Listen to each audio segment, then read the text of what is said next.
Hello viewers, in this video, I am going to cover modules. Let's begin. In the first program, I am going to cover modules. We can import module using import statement. Import specific attributes from module using from import statement. Get list of all the variables, functions, defined in module using dir function. Reload the module using reload function, which is available in import lib module.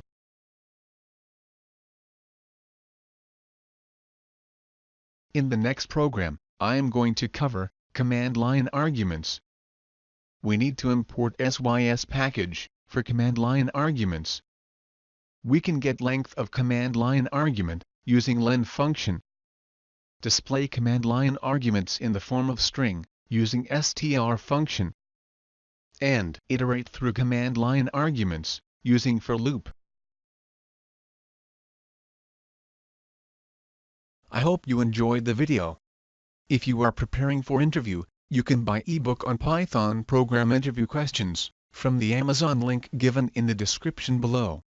Please like this video, click on subscribe button and hit the bell icon so that you won't miss any video updates. Thanks for watching this video.